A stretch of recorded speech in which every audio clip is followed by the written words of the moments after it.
Rinascere a vita nuova, abbandonare l'uomo vecchio e insieme al figlio di Dio fatto bambino vivere la gioia del Natale. L'augurio del Vescovo ai detenuti della casa di reclusione di Chiavari.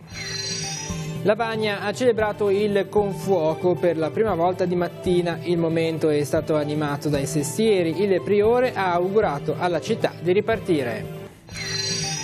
La difficoltà ha creato unità, la mareggiata di ottobre ha rafforzato le relazioni interpersonali. Il tema è emerso nella diretta di Natale di Telepace a bordo della motovedetta della Guardia Costiera. Prima del ponte del 25 aprile la strada per Portofino riaprirà alle auto, a ribadirlo il Presidente della Regione dopo un sopralluogo. Il 21 gennaio sarà consegnato il cantiere all'azienda che avrà fatto la migliore offerta.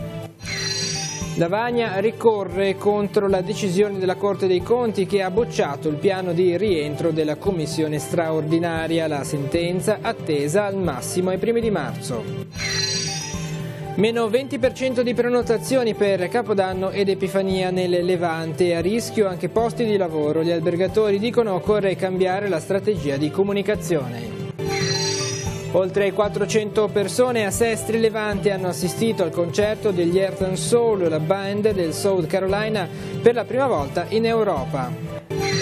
Dal 7 gennaio operativa la fusione fra la Algodine e la Miraglio di Levi. Nella nuova realtà impiegati quasi un centinaio di lavoratori. Casarza Ligure chiede ancora chiarimenti sulla quota presente nelle bollette dei cittadini relativa all'impianto di depurazione. Il sindaco si astiene sul voto delle tariffe in conferenza metropolitana.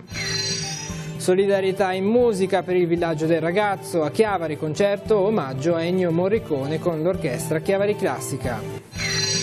Cicagna, il gusto del Natale di una volta rivive nei carugi del centro storico grazie all'associazione Il Piffero. Festa a Santo Stefano d'Aveto per i 10 anni dalla riapertura degli impianti di risalita per tutto il giorno, seggiovia gratis, presente il Presidente della Regione. Un saluto a tutti, bentrovati all'appuntamento con il TG guardando la settimana, la nostra rassegna dei principali fatti accaduti nel Tigullio negli ultimi 7 giorni. Iniziamo dalla giornata di lunedì, vigilia di Natale. Il nostro Vescovo si è recato in carcere per celebrare la messa della vigilia di Natale. L'augurio ai detenuti: rinascere a vita nuova, abbandonare l'uomo vecchio e insieme al figlio di Dio fatto bambino vivere la gioia del Natale. Vedremo questo servizio ma anche la celebrazione del Confuoco che si è svolto a Lavagna per la prima volta di mattina. Vediamo. Che tutto quello che significa l'uomo vecchio sia annullato perché io possa essere un uomo nuovo. Ecco, questa è la possibilità che ci viene ricordata col Natale. La tenerezza di Dio, il potere di cominciare. Questo sia per noi la gioia di oggi. Rinascere a vita nuova, abbandonare l'uomo vecchio e insieme al figlio di Dio fatto bambino vivere la gioia del Natale. È l'augurio che il Vescovo diocesano ha lasciato in consegna ai detenuti della casa di reclusione di Chiavari. Monsignor Tanasini, nella messa della vigilia celebrata questa mattina, ha sottolineato come dalla nascita di Gesù ciascuno possa ritrovare il legame con il Padre e affrontare le difficoltà della vita con amore, speranza e fiducia. Quella speranza che le persone carcerate nella struttura chiavarese provano a ricostruire ogni giorno, anche grazie all'aiuto dei responsabili del carcere e dei tanti volontari che in tanti modi assicurano una presenza di bene e di vicinanza. Ci sono le persone che svolgono volontariato attraverso la presenza costante da tantissimi anni della Caritas e le persone che svolgono volontariato anche attraverso altre associazioni e poi c'è una buona parte della società civile che collabora anche preziosamente offrendo lavoro alle persone detenute, per esempio tutte quelle che sono le istituzioni come i comuni o altre associazioni che possono dare possibilità lavorative svolgono un compito preziosissimo per chi è all'interno del carcere e può utilizzare il proprio tempo in un modo costruttivo per sé e per la società. Molti detenuti stamattina sono fuori e sono impegnati nelle loro ordinarie attività lavorative, il pensiero sicuramente è rivolto anche a loro. Diciamo che ce la mettiamo davvero tutta forza per cercare di adempiere al nostro mandato istituzionale, alla nostra missione. Speriamo di riuscirci e speriamo che il prossimo anno sia un anno gioioso, sereno, proficuo e che porti anche dei buoni risultati sotto il profilo del reinserimento lavorativo delle persone detenute.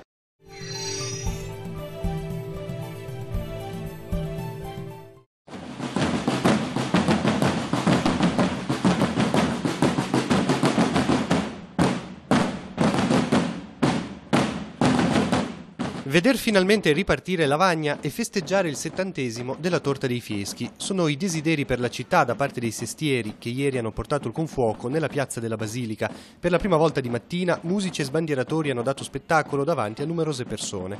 Nel suo discorso il priore ha invitato Lavagna a rialzarsi dopo questi anni di difficoltà. Ha bisogno di riappropriarsi della sua città, tanto di riprendere anche e soprattutto la speranza, perché secondo me adesso parlo anche come cittadina, mi rendo conto che regna un po' lo sconforto in tutte le cose e quindi secondo me proprio ripartendo dalla storia, dalla tradizione della nostra città e dalla sua bellezza che è declinata in tantissime forme, ripartendo da qua secondo me si potrà veramente ripartire. Dopodiché si è svolta la tradizionale accensione dell'alloro.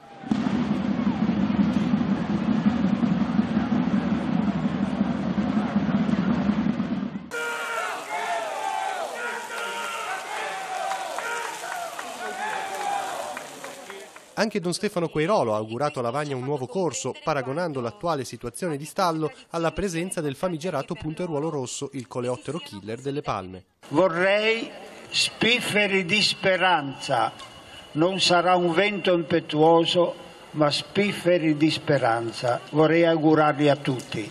Spifferi di speranza, se li mettiamo tutti insieme, il punteruolo rosso del pessimismo va a farsi benedire. Auguri!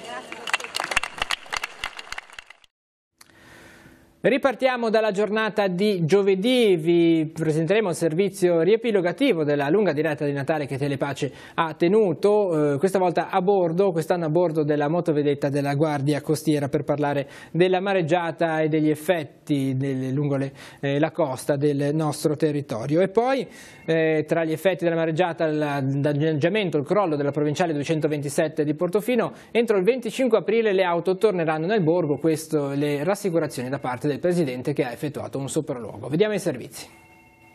La difficoltà ha creato unità. La mareggiata di fine ottobre ha rafforzato i legami tra la gente del Tiguglio, gli amministratori dei comuni colpiti e le forze dell'ordine. La diretta di Natale, a bordo della motovedetta della Guardia Costiera, idealmente ha abbracciato un golfo che fin da subito ha voluto ripartire, soprattutto dalle relazioni.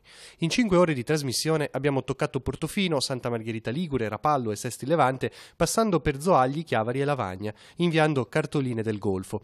Vicinanza e solidarietà sono i messaggi più belli del Natale da ricordare nell'archivio delle notizie 2018. Lo dimostra il fatto che tutto ciò che vedete è stato frutto proprio di una macchina che funziona, costituita da tante parti, dove ogni parte, ogni soggetto svolge il suo ruolo fino in fondo, non limitandosi a dire ma questo non mi compete oppure non è appunto compito mio. Tutti quanti abbiamo messo al primo posto la necessità di restituire ai cittadini la loro ordinarietà. Fatta la conferenza di servizi e stabilito il cronoprogramma, il 4 gennaio sarà estratta l'impresa che effettuerà i lavori di recupero della provinciale 227, dopodiché si lavorerà a ritmo serrato per riaprire la viabilità entro Pasqua, almeno a senso unico alternato.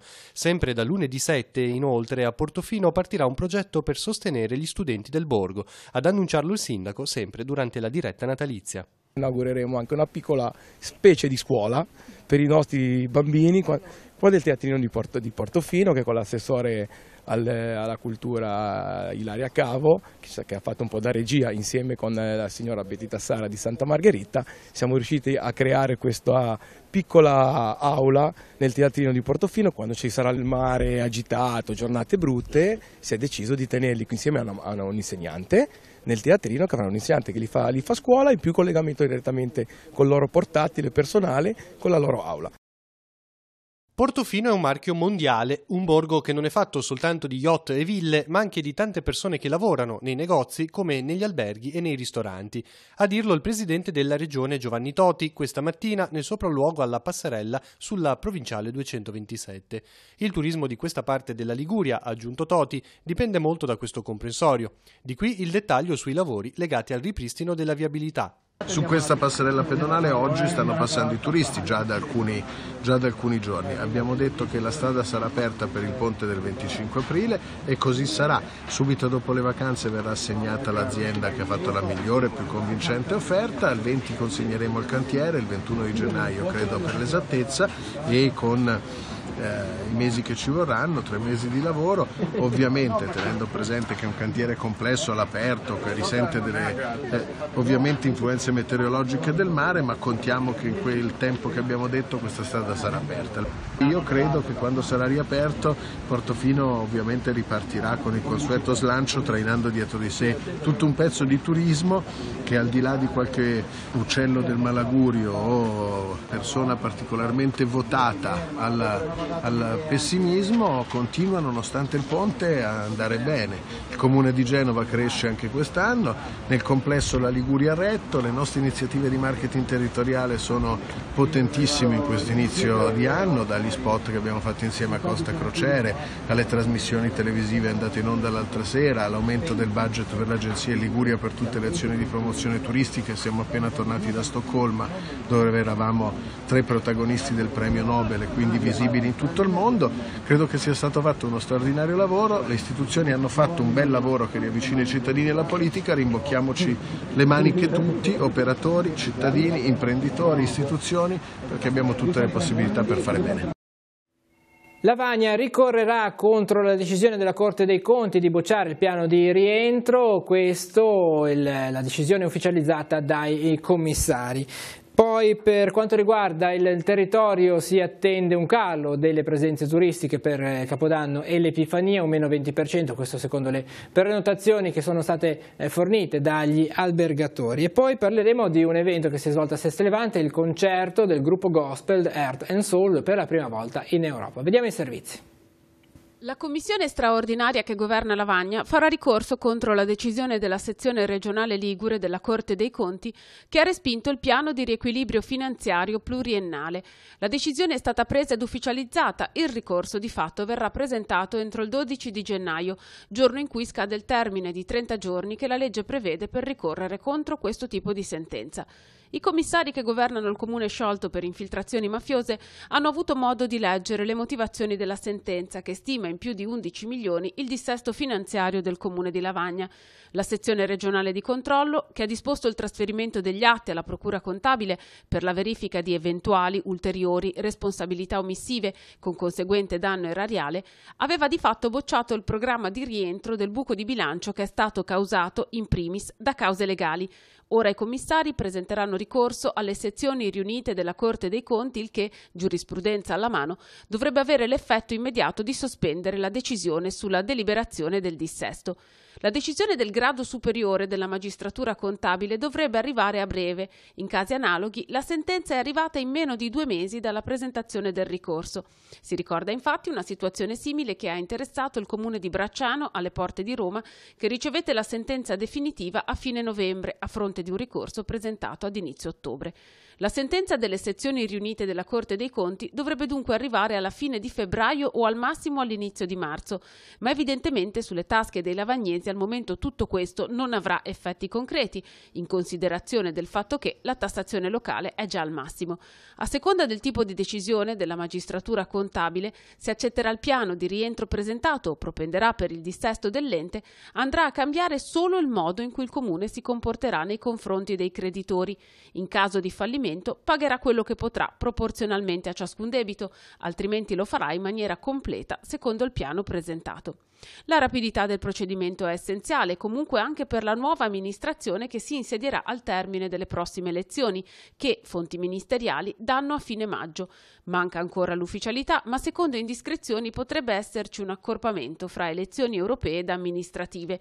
La commissione straordinaria resterà in carica fino alla proclamazione del nuovo sindaco, il giorno dopo dunque la conclusione delle votazioni e del relativo spoglio.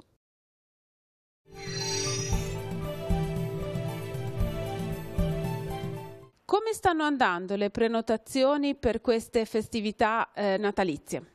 Vanno un po' a rilento, ci attestiamo un meno 20% circa su tutto il territorio. È anche vero che l'anno scorso è stato un anno irripetibile, perché non abbiamo nemmeno la scusa della neve, che in montagna in questo momento non ce n'è, e quindi probabilmente è dovuto a un fattore psicologico, e dovremo lavorare molto sulla comunicazione per salvare i prossimi mesi, gennaio e febbraio. Dovremo terminare di parlare della mareggiata, dei danni che ha provocato, delle immagini che ormai hanno visto in tutto il mondo, e far vedere il nostro territorio come è sempre stato, insomma, con delle bellissime giornate di sole, un mare tranquillo e una vita tranquilla che continua a scorrere. Ci accingiamo ad andare incontro a gennaio e febbraio, che normalmente si risente subito della primavera in arrivo. Quindi la base c'è, bisogna provocare le persone, specialmente i nostri bacini di utenza che in inverno sono Milano, Torino, e convincerli di venire e di ricominciare a frequentare il Tigullio. I livelli occupazionali, dunque il numero di persone occupate negli alberghi del Levante, che sono un polmone economico importantissimo per le famiglie del territorio, verranno mantenuti o c'è il rischio di una riduzione anche dei posti di lavoro? Beh, sicuramente c'è il rischio dell'occupazione, chiaramente, perché tenere aperto degli alberghi hanno un costo molto pesante, perché negli alberghi ci sono i costi variabili e ci sono dei costi fissi che sono pesanti, perché dobbiamo mantenere l'organico a dei numeri sempre alti. Quindi chiaramente se si intravedono poche soluzioni e ci accingiamo a andare incontro a un periodo di crisi, è chiaro che il livello occupazionale scenderà.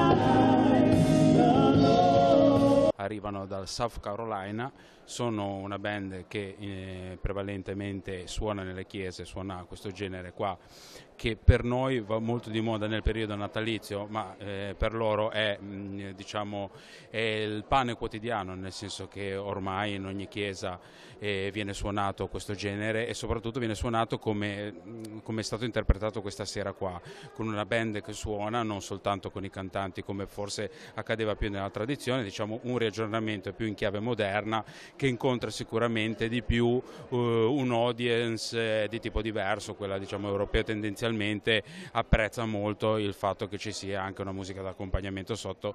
Nonostante ciò non perdono lo spirito delle loro origini, nel senso che comunque la figura religiosa è sempre molto presente all'interno di ogni pezzo, anche se sono dei pezzi che magari non sono prettamente da considerarsi nel genere gospel, e diciamo che fondamentalmente quello che si percepisce dal palco, soprattutto in questo caso perché loro sono persone molto vere, sono i reali sentimenti, il reale feel e il reale trasporto che mettono nel genere che suonano. Il festival si sta allargando, quali sono le prospettive e quali sono gli obiettivi? Questa sera abbiamo avuto l'occasione, su richiesta di alcune agenzie, di portare per la prima volta qua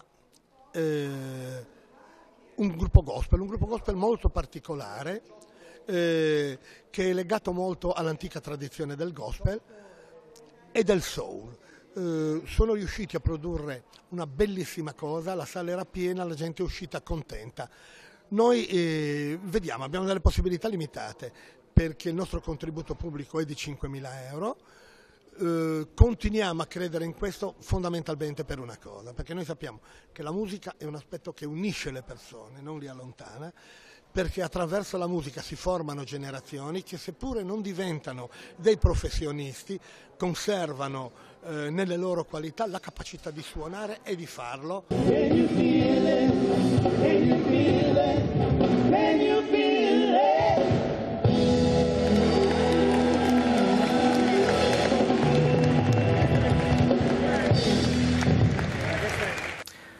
Siamo così arrivati alla giornata di sabato, abbiamo aperto con i temi del lavoro, con la fusione che sarà operativa dal 7 di gennaio tra la Algo di Ne e l'Ammiraglio di Levi, due realtà che si occupano del settore della componentistica auto. Caserta Ligure poi chiede chiarimenti sulle tariffe dell'acqua e in particolare la quota relativa agli impianti di depurazione.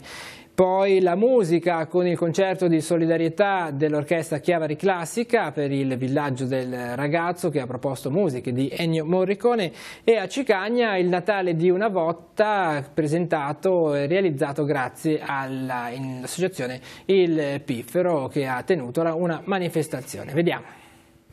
L'unione fa la forza, un motto valido in questo caso anche dal punto di vista del lavoro. Grazie alla fusione in un unico polo produttivo, due realtà in difficoltà negli ultimi tempi, la Algo di Ne e l'Ammiraglio di Levi, iniziano il 2019 con la certezza di un futuro migliore e per quanto possibile più tranquillo. Visti gli investimenti che ammontano a circa 300.000 euro, crediamo che in prospettiva, visti anche gli accordi fatti, questa azienda possa rimanere sul territorio, rafforzarsi e dare del lavoro al nostro territorio, viste anche le ultime vicende purtroppo che conosciamo dell'Astor, invece in controtendenza, che hanno portato via delle importanti risorse al nostro territorio. Quasi un centinaio i lavoratori occupati nella nuova realtà che produrrà sempre componentistica per auto, la cui fusione diventerà operativa e ufficiale dal prossimo 7 gennaio. Nel polo di Via Gazzo a Levi è stata trasferita anche la camera iperbarica, prima operativa nello stabilimento della Algo di Ne, e sono in previsione ulteriori investimenti. Sono stati previsti dei investimenti notevoli che sono già cominciati. Ad esempio hanno cominciato a comprare delle nuove postazioni di lavoro ergonomiche per migliorare ovviamente la postura e la capacità lavorativa dei lavoratori, e ovviamente da parte dell'azienda anche implementare la produzione. Durante questo passaggio non sono stati persi posti di lavoro. Sono state nel frattempo anche acquisite nuove commesse? Sì, la scelta di Algo è stata quella di far rientrare dalle produzioni che avevano spostato, secondo loro doveva essere una cosa strategica in Polonia, hanno pensato di riportarla in Italia per appunto cercare di confermare tutti i lavoratori che erano in forza al momento. Stanno cercando nuove commesse, nuovi mercati.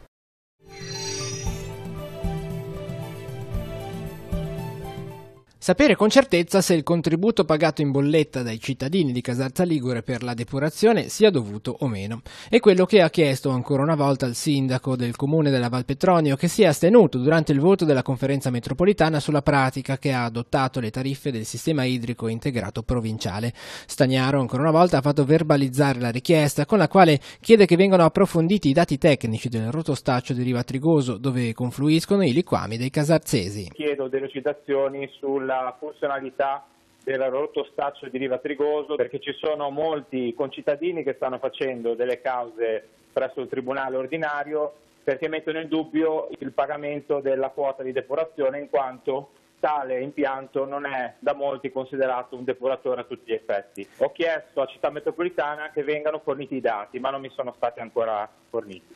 Diciamo che la protesta nasce dal fatto che nella bolletta dei cittadini, in questo caso di Caserta Ligure, ci sia una quota che è destinata all'impianto di depurazione, ma ad oggi un impianto di depurazione vero e proprio non c'è ancora, e ci sono cause proprio intentate dai cittadini nei confronti di Iren per avere un rimborso di questa quota. È proprio così, infatti io prendo con la dovuto a soddisfazione il fatto che si è scelto un sito, località Ramaia, dove verrà fatto il nuovo depuratore, ma ad oggi esiste un impianto che si chiama rotostaccio, però i cittadini pagano la quota di depurazione anche se il depuratore non c'è. Quindi io ho chiesto a Città Metropolitana, all'ente d'ambito, di fare una riflessione seria dal punto di vista tecnico perché se dovesse poi i cittadini dovessero vincere le cause si creerebbe un problema anche dal punto di vista di risarcimenti, quindi è bene pensarci prima e valutare molto attentamente la questione.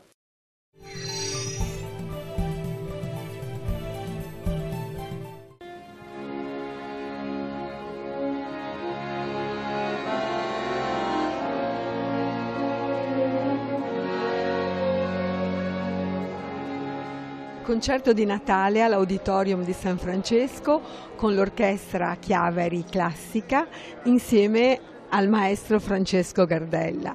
Un grande successo, c'era una partecipazione del pubblico, un'emozione che era veramente tangibile.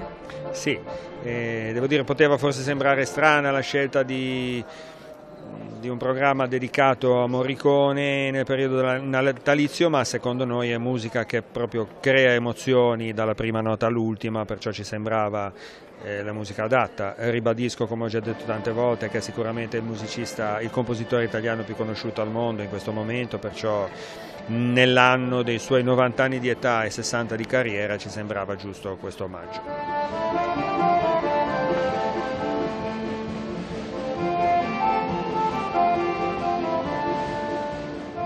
Un augurio speciale salendo sul palco da parte della Presidente dell'Associazione con un bimbo speciale. Chi è Jonathan?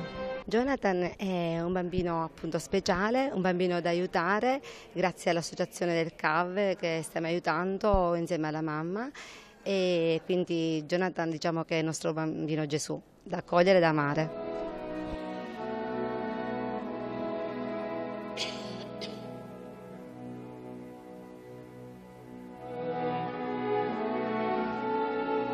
Abbiamo avuto l'8 dicembre già un concerto qui all'Auditorium, oggi è stato il concerto di Natale che l'amministrazione di concerto ha voluto offrire alla cittadinanza, avremo poi il concerto di Capodanno, il 4 gennaio appuntamento col grande jazz col maestro Enrico Rava, e poi avremo anche il 13 gennaio e il 27 gennaio. Chiavari apprezza questi concerti, è un pubblico esigente e noi cerchiamo di offrire dei concerti di alta qualità.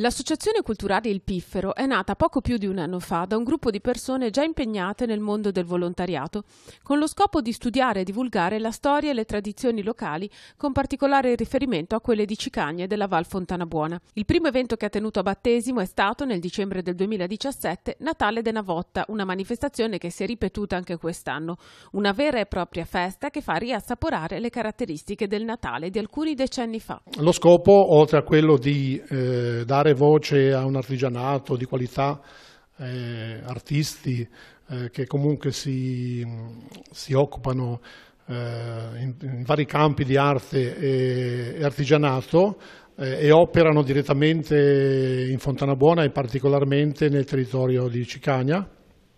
Nasce anche con lo scopo di far rivivere il centro storico del paese. Noi abbiamo a Cicagna un bellissimo centro storico che purtroppo in questi ultimi anni è stato abbandonato da tutte le attività che erano presenti, e ve ne erano parecchie. I fondi ormai in disuso del centro storico di Cicagna sono stati riaperti, sistemati e messi a disposizione di vari operatori per far conoscere i loro prodotti artigianali. Parallelamente, nella storica Villa Cavagnari è stata inaugurata una mostra dedicata agli arredi sacri della chiesa di San Giovanni Battista, la parrocchiale di Cicagna. Si riferisce agli oggetti sacri, quelli che abbiamo trovato della vecchia chiesa di Cicagna e anche recenti. Quindi abbiamo trovato vecchi candelabri, messali, e abbiamo collegato a questa mostra anche i damaschi che sono sempre stati presenti durante le feste nella chiesa di Cicagna. In questo contesto è stato presentato anche l'ultimo libro di Walter Fochesato, dedicato alle poesie di Natale lette a scuola qualche decennio fa. È una ricerca che ho compiuto sui libri di lettura e sulle raccolte, sulle antologie di autore italiani tra la fine degli anni 40 e gli anni 70. Dunque è un libro che, come dire, tenta di giocare sugli immaginari e sui ricordi di infanzia, sulle memorie. Siamo così arrivati al termine di questa edizione del TG Guardando la Settimana. Il nostro approfondimento è dedicato alla festa che si è svolta a Santo Stefano d'Aveto per i 10 anni dalla riapertura degli impianti di risalita. La seggiovia è rimasta aperta gratis per tutta la giornata, era presente anche il presidente della regione Liguria. Un momento per fare il punto di questi 10 anni passati, ma anche per annunciare e prevedere nuovi interventi di rilancio dell'intera ski area. Questi i prossimi servizi che andremo a vedere. Al termine si concluderà questa edizione del TG Guardando la Settimana. L'appuntamento torna fra 7 giorni. Grazie per essere stati con noi e buon proseguimento di giornata. La Val d'Aveto non è copiabile. Usa queste parole il presidente della regione per descrivere il patrimonio di un territorio da valorizzare. Non si possono copiare, spiega Toti, la bellezza di questa valle e le opportunità che offre, sportive, culturali e turistiche. Lo dice oggi per i 10 anni della ski area sulla vetta del Montebue, inaugurando la riapertura del rifugio con la sua nuova cucina. Presto saranno a disposizione anche le camere per i turisti che arriveranno nella stazione sciistica. Un territorio stupendo, a pochi chilometri dal mare, un'eccellenza sulla quale lavorare. Di qui la richiesta del sindaco di ragionare sulla possibilità di un innevamento artificiale. Chiaramente siamo in sofferenza nel periodo invernale quando non abbiamo nevicate naturali, l'innevamento artificiale ci vedrebbe protagonisti su tutti i mesi e quindi garantire un indotto economico molto molto importante in una stagione dove notoriamente le difficoltà sono un pochino più sentite. Lavoreremo con il sindaco per arrivare all'individuazione di un progetto, risponde Toti, consapevole che sarà un investimento significativo che però potrà avere un ritorno forse superiore alle aspettative. Noi siamo ovviamente favorevoli a tutto quello che incentiva il turismo di ogni specie nella nostra regione, quindi l'investimento non è un investimento impossibile da immaginare, occorre ora individuare amministrativamente la strada giusta, ovviamente percorrere tutta l'iter amministrativo che riguarda poi i permessi, il parco e quant'altro e trovare anche una fonte di finanziamento, però devo dire che non è irragionevole pensare di poterlo fare anche in un periodo abbastanza breve. Il fatto che ci sia una località in cui si può sciare anche a un buon livello di impegno con una pista rossa, con i rifugi e anche per un lungo periodo di tempo a distanza di poche decine di chilometri dalle nostre spiagge più importanti dal Golfo del Tiguglio dà un'offerta turistica variegata di cui la Liguria si può certamente arricchire, quindi ce ne lavoreremo.